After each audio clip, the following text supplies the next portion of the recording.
হাৰমতি আঞ্চলিক যুৱক সংঘৰ ৩৫ সংখ্যক কেন্দ্ৰীয় বহাগী বিদায় সন্মিলন অহা ৬, ৭ আৰু ৮ মে'ৰ পৰা হাৰমতি বিহু বাকৰিত।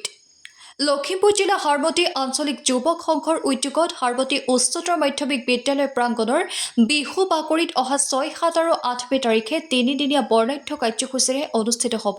হাৰমতি কেন্দ্ৰীয় বহাগী বিদায় সন্মিলন।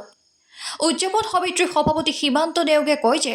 ৭ মে' তাৰিখে মুকলি টকা বিহু প্ৰতিযোগিতা, অসমৰ বিভিন্ন প্ৰান্তৰ পৰা নিমন্ত্ৰণ কৰি অনা বিহু দলৰ দ্বাৰা বিহু প্ৰদৰ্শন আৰু ৮ মে' তাৰিখে বসন্ত বৰা সোঁৱৰণত তৰ্ক প্ৰতিযোগিতা আৰু ডম্বৰু নেওগৰ সোঁৱৰণত কুইজ প্ৰতিযোগিতা অনুষ্ঠিত হ'ব।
আঞ্চলিক যুৱ সংঘৰ উদ্যোগত আৰু বৃহত্তৰ হাৰমতিবাসী ৰাইজৰ সহযোগত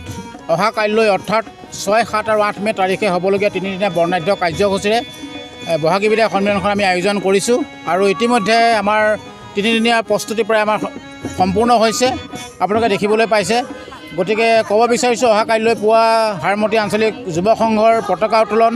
বিহুৰ পতাকা উত্তোলন আৰু যিসকল মহান বীৰ শ্বহীদে তেওঁলোকৰ বৰ্তমানবোৰ জাতিটোৰ ভৱিষ্যতৰ কাৰণে হৈ গৈছিল সেইসকল মহান বীৰ শ্বহীদক সোঁৱৰি আমি চৰিত্ৰপণ কাৰ্যসূচী হাতত ৰাখিছোঁ। তাৰ লগে লগে এই অঞ্চলৰ বয়োজ্যেষ্ঠ ব্যক্তিসকলক আমি বিশেষভাৱে সম্বৰ্ধনা জ্ঞাপন কৰিবৰ বাবে আমি আমন্ত্ৰণ জনাইছোঁ আৰু অহা কাইলৈ বিশেষকৈ মঞ্চত হ'ব লগা মৌ কোঁৱৰ, মৌ কুঁৱৰী, সৰু বিহুৱা এনেকুৱা বিভিন্ন ধৰণৰ কাৰ্যসূচী আছে আৰু অহা পৰহিলৈ আমি সমগ্ৰ অসমৰ যিসকল বাচক বনীয়া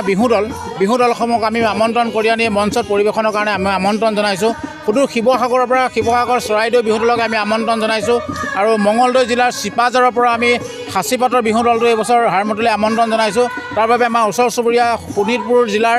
ভৰলুপৰীয়া বিহু দল, ধেমাজিৰ বিহু দল এই দলসমূহক আমি আমন্ত্ৰণ জনাইছোঁ আৰু তাৰ লগে লগে হাৰমতি আঞ্চলিক যুৱ সংঘে আয়োজন কৰা এই বহাগী বিদায় সন্মিলনখন প্ৰতি বছৰে আমি পৃথকভাৱে অনন্যভাৱে আমি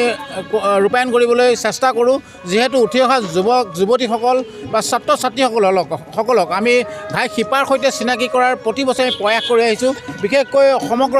অসমৰ ভিতৰতে সমগ্ৰ অসম ভিত্তিত ছাত্ৰ ছাত্ৰীসকলক লৈ আমি কুইজ প্ৰতিযোগিতা আয়োজন কৰিছোঁ, তৰ্ক প্ৰতিযোগিতা আয়োজন কৰিছোঁ আৰু আমি আশা ৰাখিছোঁ